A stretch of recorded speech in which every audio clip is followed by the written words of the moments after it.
ስለዚህ አላህ Subhanahu Wa Ta'ala እንግዲህ በጌትነቱ ያምናሉ ያው በፈጣሪነቱ ሲባል በጌትነቱ ማለት ነው ስለዚህ ያምናሉ ግን ምንድነው ችግራቸው فأنا يؤفكون على ወዴት ነው ታዲያ ምን ያደርጉ ነበር ከሱ ጋር ሌላ ማለክትን ግን ይይዙ ነበር ከአላህ ጋር ማለት ነው 300 ምናምን ጣዖታትን ያመልኩ ነበር ጣዖትን ደርድረው ማለት ነው እና ለምንድነው ታዲያ የምታመልኳቸው ብለስ ጠይቃቸው እኛ የምናመልካቸው ኢላ ሊይቀርቡና ኢላ አላህ ዙልፋ ወደ አላህ እንዲያቀርቡን ነው ብለው ይላሉ ማለት ይሄ ችግር ነው በቃ ትልቁ ችግራቸው ይሄ ነበር ከዛም እንዲህ ይላል الله يبسط الرزق لمن يشاء من عباده ويقدر له إن الله بكل شيء عليم الله يبسط الرزق لمن يشاء الله لفلقلت رزقنا يسفلت الله من عباده لباريو كباريوቹ እንዲሁም ويقدر له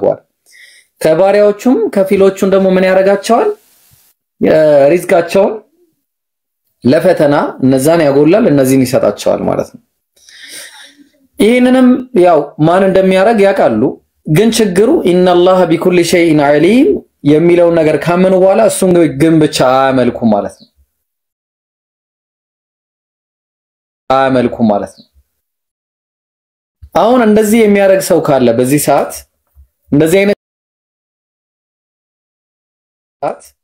እንደዚህ አይነት ችግር ያለበት ሰው ካለ በዚህ ሰዓት በዚህ ወቅት ላይ ያኔ አላህ ተቃውሞ የመጣውን ነገር ነው እየተቃወመ ያለው ማለት ነው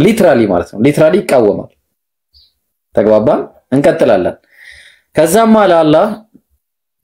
ولئن سألتهم من نزل من السماء ماء فأحيا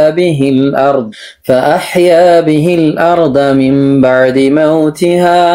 ليقولن الله قل الحمد لله ولئن سألتهم عندهم بتطيقاچو አለ من نزل من السماء ماء ለሞኑ ከሰማያት ውሃን የሚያወርድላችሁ ማን ነው ብለ أحيا به الأرض من بعد موتها እንዲሁም መደረንም ከሞተች በኋላ ሕያው አርጎ ቡቃያዎችን የሚዘራባት ማን ነው ብለ ብትጠይቃቸው ለየቁሉን አላህ ነው ይሉሃል ቁል الحمدلله እንግዲያውስ ለዓለማቱ ጌታ ለአላህ ምስጋና እንጂ ታዲያ ለማን ነው ምስጋና የምታቀርቡት ለጣዖቶች ነው ሰዎችን ነው የምታመሰግኑት ለሰዎች ነው የምታጎበድዱት መስገዱት እያለ አላህ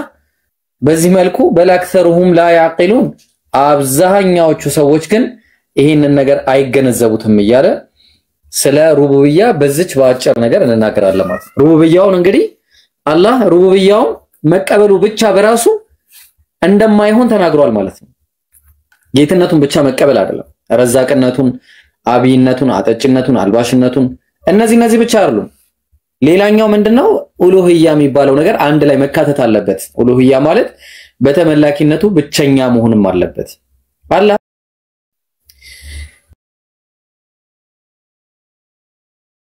ሱኪ ومحياي ومماتي لله رب العالمين من على الله قل بلاچو يا محمد إن صلاتهم سجدتهم ونسكي عندهم دغمو ارديم ማለትም እርደ ሲባል የተለያየ ለአላህ መስዋዕት የምናረገው ወርዶችን ማለት ነው ወመህያየ እንዲሁም ደግሞ ህይወቴም ወመማቲ ሞቴም ለማን ነው ሊላሂ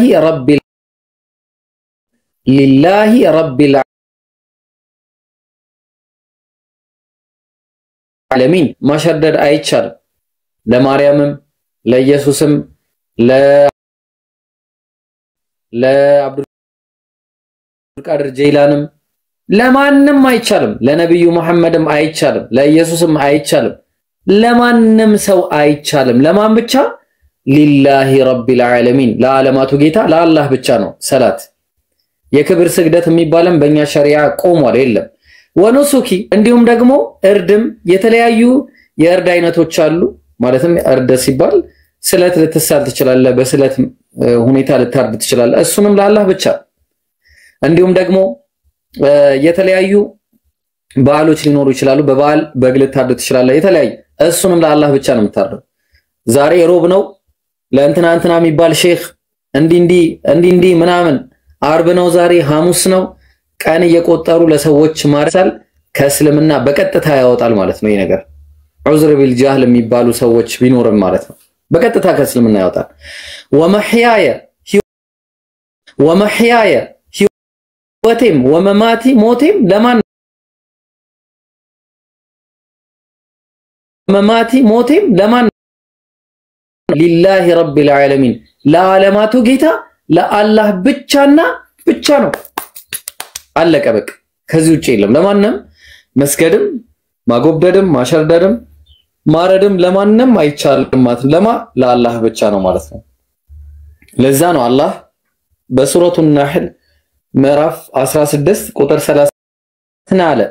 ወለቀድ በዐስና ፊ ኩሊ ኡመቲን ረሱላን አን እዕቡዱ ላህ ወጅተኒቡ ጣጉት ሱብሃንአላህ ምን ይላል አላህ ወለቀድ በዐስና አለ በርግጥም ልክ ያለው መልእክተኞችን ልኬ ነበር ያን ያለ መልእክተኞች ተልከው ነበር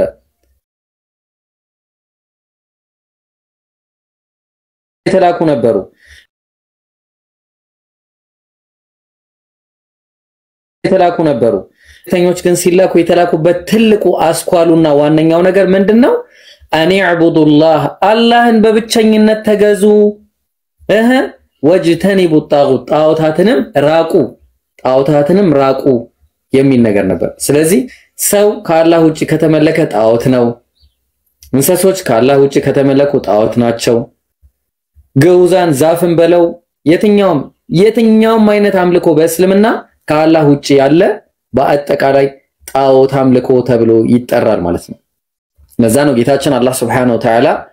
በሱረቱል ኢስራ ምዕራፍ 17 ቁጥር 23 ላይ እንዲህ ይላል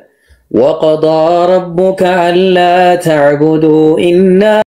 تعبدوا إلا إياه وقضى ربك ألا تعبدوا إلا إياه وبالوالدين إحسانا وقضى ربك ألا تعبدوا إلا إياه كسو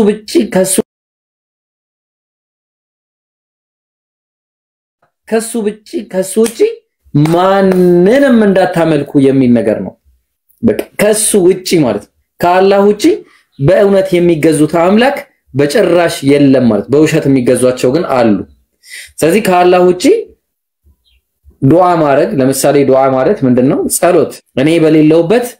እኔን መለመንና መጠየቅ ጀማል በሌለበት እኔ ጀማልን መለመን ጀማልዬ እንዲያርግልኝ አንተ እኮ ለአላህ የቀረብክ ሰው ነህ እንዲያርግልኝ ሬነር እባክህ እንዲያርግልኝ ብዬ አንድ ሰው በሌለበት መጠየቅ መቃረን ነው ቁርአንን መቃረን ነው የሚያው ሰለላሁ ዐለይሂ ወሰለም الدعاء هو العباده ዱዓ ምንድነው ጥሪ መለመን አምልኮ ነው ብለዋል ስለዚህ አምልኮ ደግሞ ለአላህ ብቻ ባለበት ሰውየው እንደው አላህን ለምንልኝ ጀማልን ልጠይቀው ይችላል ሬነር ጀማልን ልጠይቀው ይችላል ሬነርን ባላየበት ባልዋለበት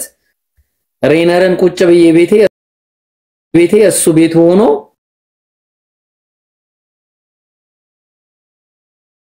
እሱ ቤት ሆኖ ይሄ በጣም ከባድ የሆነ ሽርክ ነው አላህ በጣም አውግዞት የመጣው ቁርአን ላይ ነብያችንም ሰለላሁ ዐለይሂ ወሰለም የተላኩበት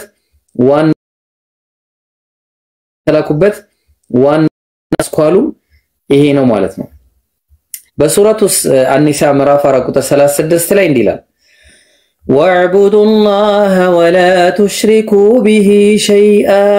ወዕቡዱላህ አላህን በብቸኝነት ተገዙ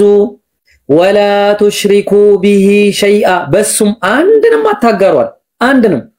በቃ ምንንም በሱ አታጋሩ ብቻውን ይበቃል እሱ ለመመለክ ማለት ለመመለክም ብቻውን ተገቢ የሚሆነም ከአላህ ውጪ የለም እዛ ነው አላህ ነው የሚመለከው ብለን ስንል ሱረቱል ኢኽላስ ምዕራፍ 112 ቁጥር 1 ላይ ቁል በለሱ አላህ አንድ ነው አለ አንድ ነው በቃ ይሄ አንዱ አምላክ ይመለካል ማለት ነው ነብያችን ሰለላሁ ዐለይሂ ወሰለም በሰሂህ ሙስሊም 16 ኤ ላይ እንዲህ ብለው ተናግረዋል ቡኒየል ኢስላሙ ዐላ ኸምስ እስላም ተገንብቷል على أن يوحد الله اللهم ببج نتلو ليجزاو نارو የመጀመሪያው ማለት በብቸኝነት ነጥሎ ሊገዛው ነው ማለት በብቸኝነት በቃ ከአላህ ውጪ ሌላ አምላክ የለም ብሎ እሱም ብቻ በብቸኝነት ከዛ ወይቃሚ ሰላህ ወኢታይ ዘካ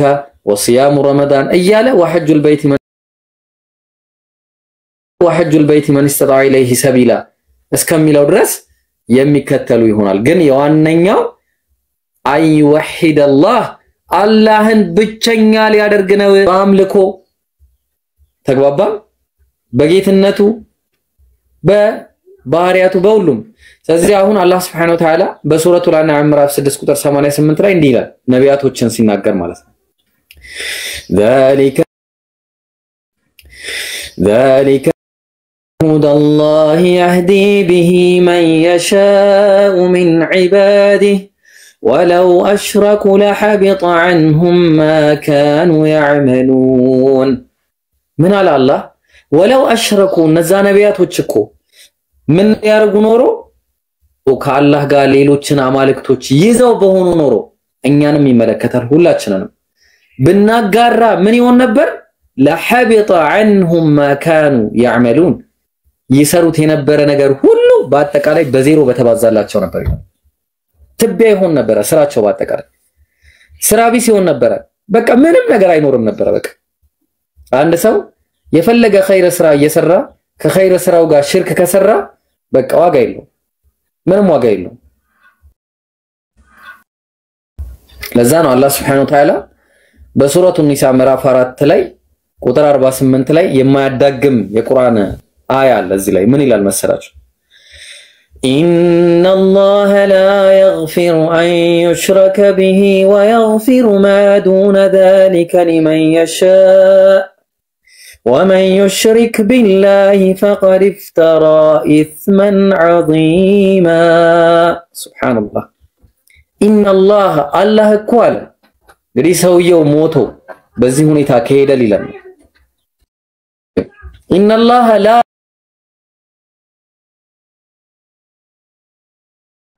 إن الله لا يغفر ويمرب ሰውየው ተውባ አርጎ ካልሞተ በስተቀር ለፈለገው ግን ሌላ ወንጀል ቢሆን የሰራው ሊመየሻ ለፈለገው ግን ለፈለገው ይመረዋል ومن يشرك بالله بالله لا የሚያጋራ ሰው ካለ በርግጥ فقد افترى اثما عظيما ታላቅን ቅጥፈት በአላህ ላይ ቀጥፏል ታላቅ ከዚህ ቅጥፈት በላይ አላህ ዘንድ ከባድ ቅጥፈት የለም ከዚህ በደል በላይ አላህ ዘንድ ከባድ በደል የለም ስለዚህ አላህ Subhanahu Wa Ta'ala ተመላኪነቱ ብቸኛ ነው ብለን ስንል ይሄንን ያካተተ ነው ማለት ነው ስለዚህ ነብያችን ሰለላሁ ዐለይሂ ወሰለም በሰሂህ ሙስሊም 26 ኤ ላይ እንዲህ ብለዋል መማተ የሞተ ሰው وهو يعلم እያወቀ በልቡ ማለት ነው አረጋግጦ انه لا اله الا الله ከአላህ ውጪ በእውነት የሚገዙት አምላክ የለም ብሎ በልቡ خالصا من قلبه ማለት ነው በልቡ አምኖ የተቀበለና የሰራበት ሰው ካለ በአላህ ያላጋራ دخل الجنه በርግጥ ይሄ ሰውዬ ጀነት ይገባል አይደለም ያሉት ጀነት ገባ ነው ያሉት ነብያችን ሰለላሁ ዐለይሂ ወሰለም ተግባባ ይሄንን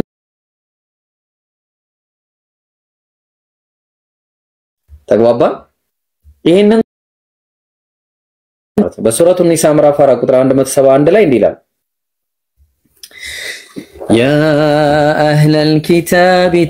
يا أهل الكتاب لا تغلوا في دينكم ولا تقولوا على الله إلا الحق الله وكلمته ألقاها مريم وروح منه فآمنوا بالله ورسله قولوا ثلاثا انتهوا خيرا لكم إنما الله إله واحد